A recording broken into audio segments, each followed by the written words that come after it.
Dígale, Alito, que ya llegó también el maestro Ricardo Peralta. Maestro Ricardo, te tengo que advertir que si hablas mal de Alito te puedes exponer a que te suelte un rosario de bellezas como las que le ha soltado a Noroña, Epigmenio Ibarra, ayer al Chapucero. Así que yo sé que vas a hablar de los políticos, que quieres exhibir a los desahuciados políticos de México, como lo has publicado en El Soberano.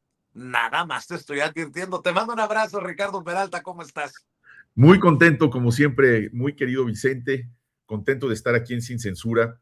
Y fíjate que Alito debe de tener muchas amistades en el sector médico, que se dedica primordialmente a la medicina cosmética. Sé por ahí que es uno de los principales benefactores de las fábricas de Botox. Entonces, yo creo que eso hay que reconocérselo, la gran solidaridad que tiene con ese sector Alito Moreno, porque es la única hoy por hoy sector de la población y en este caso del sector de la medicina que podría agradecerle algo porque no ha hecho absolutamente nada por el país.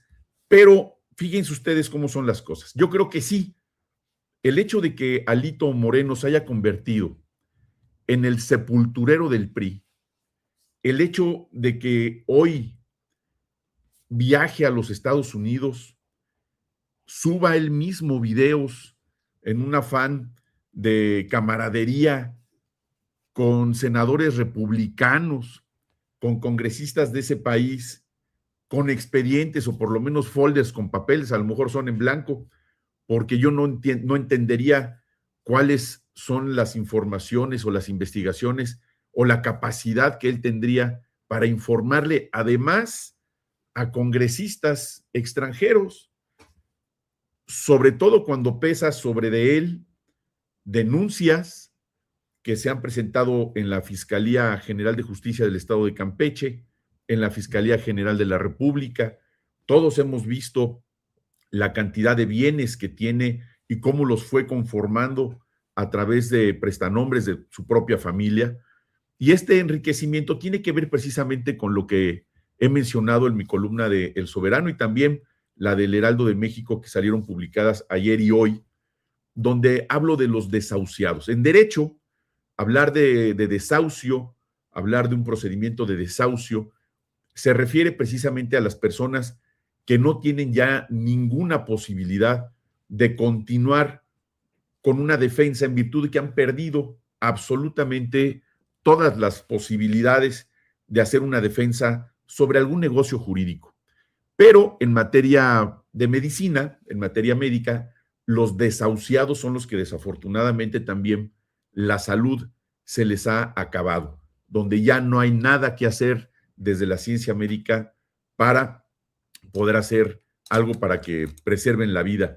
Pero si hablamos de los desahuciados políticos, y aquí quiero llamar a una convocatoria a todos los que nos ven aquí en Sin Censura. Mucho se ha hablado, esta famosa lista, hasta nombre tenía la lista Rubio, y hasta que el propio secretario de Estado de los Estados Unidos dijo, no hay ninguna lista, no existe ninguna lista, ese es un invento de la prensa conservadora de México. Bueno, yo los invito a que sí hagamos una lista de desahuciados políticos, pero que en esa lista también incluyamos a los voceros, que eso yo creo que incluso, no sé cuáles de los dos ustedes lo decidirán, cuál de los dos son más importantes. Si los que provocan y dan materia a las notas periodísticas o los voceros que las difunden por los medios electrónicos, por la prensa tradicional, columnistas, que si ustedes analizan, hay narrativas que repiten y repiten y repiten y que evidentemente traen el diseño, traen el sello desde los Estados Unidos. ¿A qué me refiero? La palabra narcopolítico o narco, bueno, ahora está narcoterrorista político. ¿Por qué utilizar esas palabras? Porque los algoritmos que hoy detecta la inteligencia artificial para publicitarse, reproducirse y activar los robots que se replican en redes sociales, los identifican con esos hashtags y se replican y se replican y se replican. Es una máquina, es un software que se prepara precisamente para llevar esa narrativa. Nosotros tenemos que hacer lo propio, tenemos que evidenciarles. Se ha hablado y se habla de esta relación del narcotráfico con políticos mexicanos y de otras partes del mundo. Bueno, pues hagamos un análisis. ¿Desde cuándo existe el narcotráfico en nuestro país? Por lo menos 60, 70 años. ¿Por qué? Porque antes incluso el tráfico de ciertos estupefacientes y de drogas blandas no estaba ni siquiera regulado, era de práctica común, a lo mejor socialmente sancionado, pero no había ninguna penalidad porque la gente sembrara, las mamás, las abuelitas de antes en el interior del país, aquí en la Ciudad de México, tenían sus macetotas con amapolas, era algo natural que tuviéramos eso en los jardines mexicanos de todas las casas. Cuando empezó esa persecución, cuando desde los Estados Unidos comenzaron con esa intención de ir impidiendo que la gente pudiera tener este tipo de sustancias, por obvias razones, se hizo global. Se prohibió el uso tradicional de estas plantas, incluida la marihuana y otras más, y ahí es cuando empieza el interés económico y la colusión de muchos políticos, esa colusión con el crimen organizado, que entonces no era ni crimen organizado, eran unos cuantos narcotraficantes muy focalizados en alguna región de nuestro país. Todo esto está documentado. De ahí nos podemos explicar claramente cómo es que los nombres de políticos, de apellidos de políticos, han podido subsistir por décadas los apellidos. Ahí tenemos, por ejemplo, a un Enrique de la Madrid. Enrique de la Madrid, ¿en qué ha trabajado? Estudió en la Facultad de Derecho, sé porque algunas personas que son de su generación lo conocen de entonces, pero que se le refiera como un académico, nunca ha dado clases. Que se le refiera como un abogado extraordinario, yo nunca me lo he topado en ningún juzgado.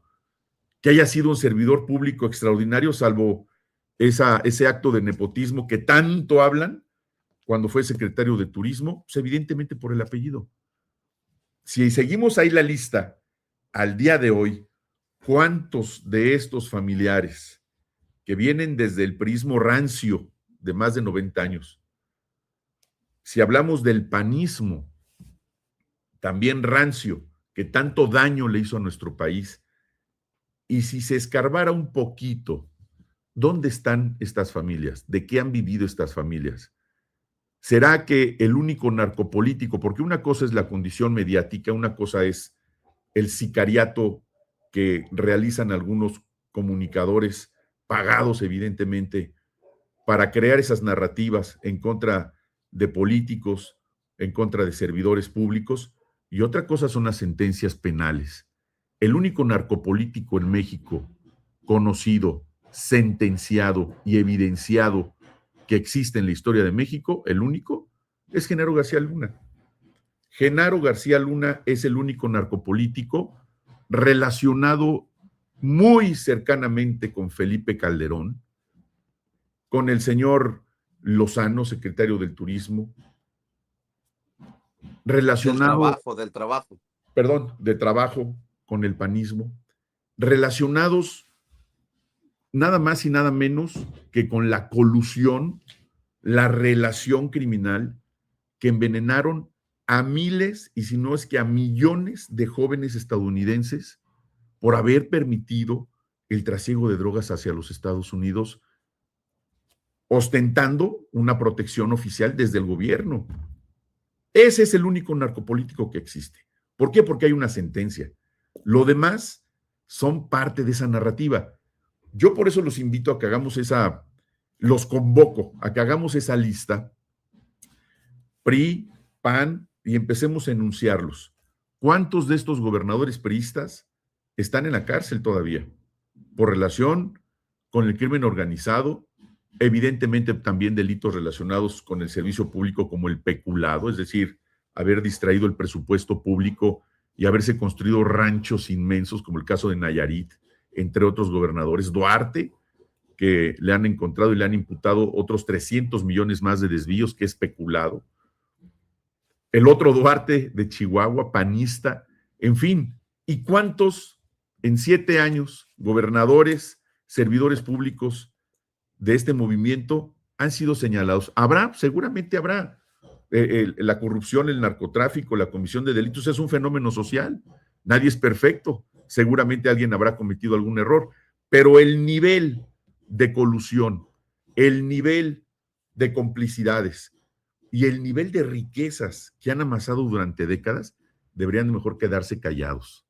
Porque si existiese esa lista y empezaran a salir los nombres y a partir de esos nombres empezaran de oficio investigaciones en contra de todos estos políticos que evidentemente, ahora que no detentan el poder, pues señalan a los de enfrente, en este caso a la gente que hoy gobierna a nivel federal, a nivel local, señalándolos de narcopolíticos. Eso es totalmente falso. Es parte, otra vez, insisto, de esas narrativas que tenemos nosotros que señalar para que la gente cada vez se dé más cuenta, porque cada vez se acercan más las elecciones. Y esto se va a seguir mencionando con mayor ímpetu. Hoy viene la presentación de este libro, por ejemplo, de Julio Scherer, que ese será la nota seguramente de varios días. Curiosamente se presenta hoy a la mitad de la semana, precisamente con ese ritmo periodístico. ¿Dame tu opinión? Pues una lástima que haya utilizado a una de las peores plumas del periodismo, que es el señor Fernández Menéndez. Es una lástima si Julio Scherer tenía o tiene algo que decir respecto a su versión, respecto a otras personas. Yo creo que es un hombre inteligente, un hombre culto, un hombre preparado que perfectamente bien pudo aducir y señalarlo de propia mano, pero es una lástima que en esta publicación haya utilizado a un pseudo periodista que fue acogido aquí en México, que está naturalizado mexicano, y que haya utilizado la palestra pública del periodismo, del supuesto periodismo en los medios de televisión, en este caso de TV Azteca, curiosamente, para escribir este libro. Yo creo que todos somos libres de expresar cualquier opinión respecto a otras personas, pero yo creo que el agradecimiento, yo creo que el sigilo y el legado, sobre todo, que uno debe mantener de quien le dio la mano, debe de mantenerse con pulcritud, por decirlo menos. Yo creo que yo a Julio lo respeto, a Julio Scherer lo respeto, se me hace un abogado inteligente, insisto, tiene el derecho de dar su versión, sin duda, seguramente va a haber reacciones. Lo único que yo podría decir es esto, que es una lástima que haya participado con este señor que es deleznable, desde mi punto de vista, me refiero a Fernández Menéndez. Y sin embargo, pues vamos a ver, yo ya tengo el libro, te lo voy a compartir, querido Vicente. Por favor. Está interesante, pues es su versión. Pero no es una traición a la confianza de López Obrador, porque fue el hombre de la ley en Palacio Nacional, ¿no? El consejero jurídico, o sea, uno de los más cercanos personajes a López Obrador. Y si en determinado momento sale manchado, ya no digo López Obrador, pero sale raspado López Obrador, si alguien más resulta mencionado, ¿no? Porque le das carnita a la oposición. Pues puede tener muchos calificativos. Yo creo que es un libro que vale la pena leer, saber su versión de los hechos.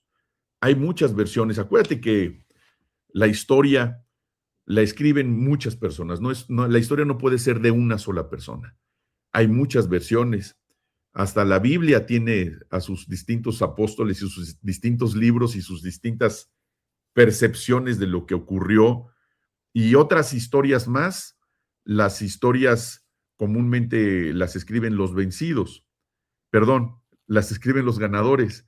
Las historias las escriben los ganadores y los vencidos son los que se tienen que someter a esa versión. Yo creo que la historia del gobierno del presidente López Obrador, los que hemos escrito esa historia, somos los testigos también de uno de los gobiernos más importantes y con mayor trayectoria y con mayor legado hacia todos los mexicanos. Y el hecho de que haya versiones tanto de Julio como de cualquier otra persona, pues resultan ser una obra más que habrá que leer, que habrá que tener contexto sobre la condición en la cual se escribe, pero no refiere necesariamente la realidad del gobierno del presidente López Obrador. Donde realmente se siente la realidad es en los bolsillos de millones de mexicanos que salieron de la pobreza, donde realmente se siente la realidad de las acciones de la Cuarta Transformación que iniciamos con el presidente López Obrador, es en la dignidad que somos hoy un país libre, que tenemos ese estatus internacional donde se nos respeta. La realidad se ve en la sucesora, en la doctora Claudia Sheinbaum. Yo dudo muchísimo que en un régimen del PRI o del PAN hubieran dado oportunidad a una mujer para gobernar, para participar siquiera en una elección y lograr que ganara y ser respaldada por 37 millones de votos en las urnas. Y hoy tener a una presidenta tan fuerte, con ese liderazgo, habla de ese legado que se hizo en ese gobierno del presidente López Obrador, el luchador social más importante de los últimos 70 años, cuando menos en nuestro país. Y eso no se lo quita un libro, no se lo quita ninguna versión. Insisto, yo le tengo respeto a Julio.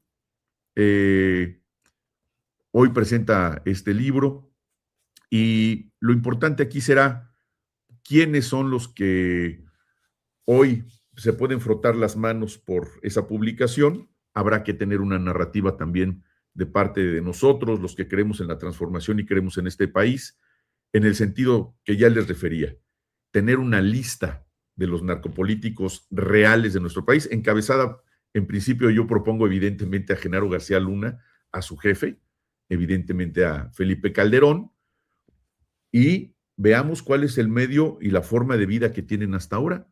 Felipe Calderón, ¿de qué vive? Se la vive viajando en Europa.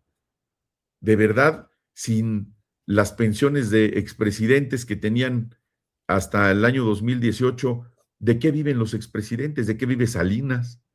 ¿De qué viven los exdiputados, exsenadores, exgobernadores? Andan muy calladitos, andan muy desapareciditos.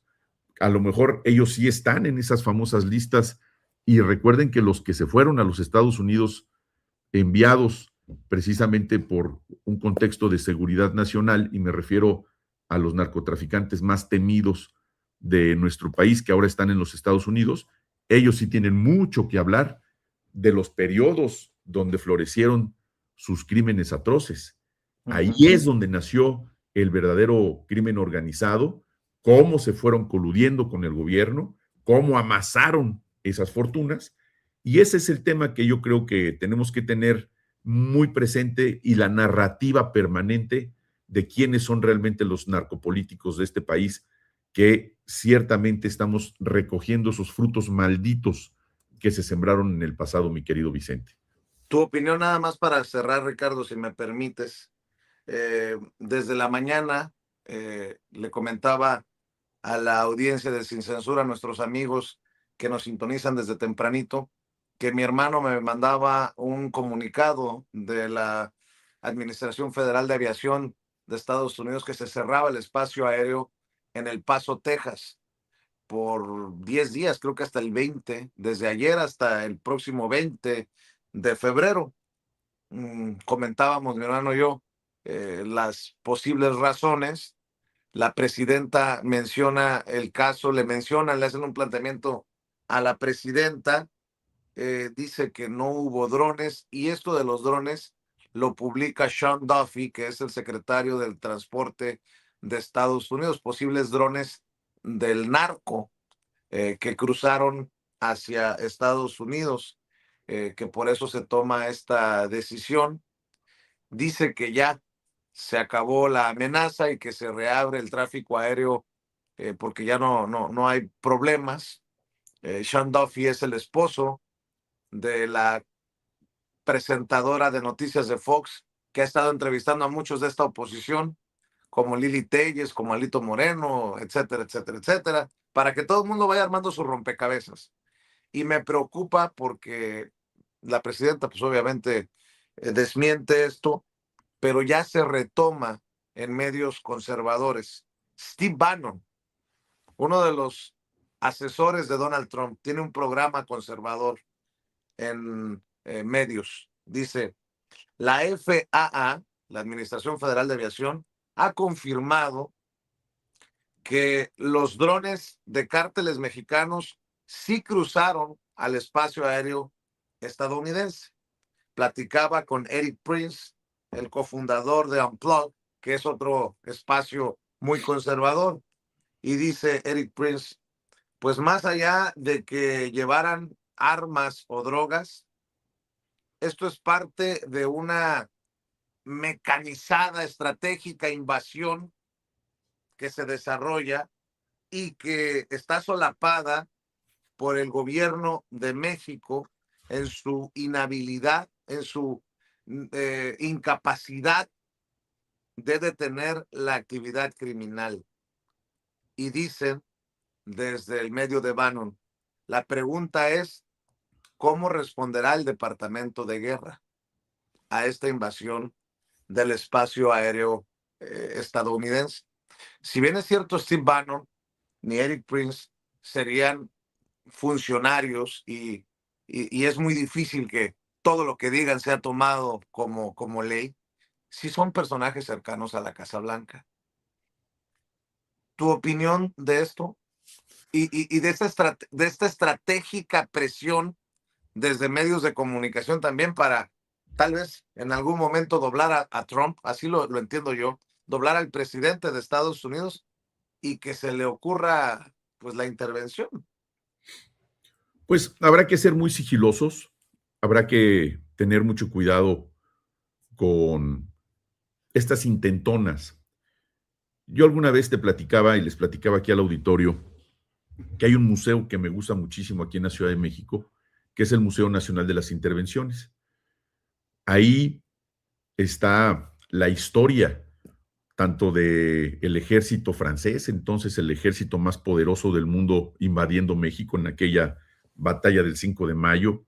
Están los vestigios ahí, armas, banderas, testimonios, pinturas sobre ese evento, pero también hay una sala muy importante, también con ese mismo tipo de vestigios, de las invasiones que ha tenido México, entre ellas, pues la del propio museo, que ahí era el exconvento de Churubusco, en ese lugar que está entre Tlalpan y Río Churubusco, en esa parte muy bonita de Coyoacán, pues ahí fue la batalla de Churubusco, donde también se recibió al ejército de los Estados Unidos, el puerto de Veracruz, el castillo de Chapultepec, en fin, es una sala muy grande donde está documentada la intención permanente de cruzar a nuestro territorio con distintos objetivos. Yo creo que es parte de una condición en la cual México tiene experiencia sobre estas incursiones. En este caso en particular, las cosas han cambiado. Tenemos una relación política muy importante con los Estados Unidos, económica, cultural. Tenemos una relación con los Estados Unidos como no se tiene con ningún otro país del mundo. Y hablo de intentonas. Habrá que ser muy prudentes para que estas intentonas o provocaciones armadas, desde el diseño también de cómo provocar o legitimar cualquier acción de intervención, en este caso bélica, si fuera el caso, que sería verdaderamente grave, no hay que caer en esas intentonas. La lógica con la que se pretende justificar o se podría avalar alguna incursión no solamente es muy básica, como me lo refieres, porque los drones los manejan civiles. El invadir a un país a través del uso de tecnología, en este caso con drones, no es una justificación o motivo de guerra o de invasión o de intervención, cuando particulares que ellos mismos señalan, que incluso podría ser el crimen organizado o no, pueden ser parte de toda una estrategia absolutamente creada, fantástica, porque yo no veo ni la necesidad ni la posibilidad que un grupo del crimen organizado esté utilizando drones para pasarlos a los Estados Unidos en ninguna parte de la frontera. Hablaba yo de la historia del narcotráfico, el trasiego de drogas, de personas, de dinero y de distintas mercancías, se hace por otros métodos. Lo han hecho durante décadas, por vía marítima, vía aérea, subterránea, a través de las propias fronteras, de manera abierta y expuesta a través de los cruces fronterizos establecidos. O sea, esto es una condición de provocación que yo veo, que habrá que ser muy sigilosos. De todos modos, habrá que exponerla y estar atentos, porque si es parte de una mecánica que se está buscando con esa lógica, no va a ser la primera. Pueden ser concatenadas para entonces justificar que hay una acción de esta naturaleza, que, insisto, en la lógica y en la realidad nunca ha ocurrido, o si ocurre, es más consuetudinario de lo que te imaginas, quizá. Y Escucha, sí, Ricardo. También en relación a eso, durante su comparecencia en el Congreso, la fiscal general Pam Bondi habló sobre el supuesto derribo de drones de cárteles mexicanos en el espacio aéreo de Texas. Las noticias, cito textualmente, las noticias reportan que nuestros militares están derribando drones de los cárteles. Eso es lo que nos debería importar a todos ahora mismo, proteger a Estados Unidos. Pam Bondi, fiscal general de Estados Unidos. pues insisto, hay que ser muy prudentes, no caer en esa provocación, a hablar del tema, porque ¿cómo identifican? Es igual que las lanchas de supuestos narcotraficantes en el Caribe, que van con alguna matrícula identificándose que llevan ahí droga, que llevan ahí alguna sustancia ilícita y a dónde va, etcétera, etcétera. Que a poco están identificados los drones con algún tipo de matrícula, o tienen una marca especializada, o tienen cómo detectar desde dónde se está dirigiendo un dron. O sea, es parte de lo mismo. Habrá que estar muy atentos para evitar que una condición de esta naturaleza provoque algo impensable para los mexicanos, algo impensable para la historia contemporánea. ¿Puede ocurrir? Bueno, pues estamos viendo lo que ocurre en el mundo, lo que ha ocurrido con esta administración, donde el derecho internacional y las instituciones del derecho internacional pues son un simple membrete que no tienen validez ni legitimidad para poder ejercer sus funciones. Y ojalá que el uso de la fuerza nunca esté por encima del derecho, en este caso del derecho internacional, y que no se transgreda nuestra soberanía nacional, porque eso, sabiendo cómo tendría que actuar nuestra presidenta, seguramente tendrá una reacción que en principio seguramente tendría que ser diplomática, pero México es fuerte, México es un país que ha sabido construir una gran dignidad, una gran fortaleza. Sería terrible, insisto, por los millones de mexicanos que viven en los Estados Unidos, los que tenemos incluso familiares en los Estados Unidos de ya cuarta generación. Tengo familia mía de Guerrero que se fueron, mis tíos, abuelos, hace 60 años, y tengo ya sobrinos nietos. Entonces, así como yo, como tú, como muchos tenemos familiares en los Estados Unidos, y una condición así pone en riesgo muchas condiciones que hoy tenemos de manera extraordinaria con los Estados Unidos, mi querido Vicente. Maestro Ricardo Peralta, ¿por qué no cerramos invitando a la audiencia a tus redes sociales? Cómo no, muchas gracias, mi querido Vicente. Pues en la red X, Ricard-Peralta, en Facebook e Instagram, Ricardo Peralta Saucedo, y en TikTok, Maestro Ricardo Peralta. Muchas gracias, querido Vicente. Abrazos a toda la audiencia de Sin Censura, y estemos muy atentos con ese tema que nos acabas de platicar.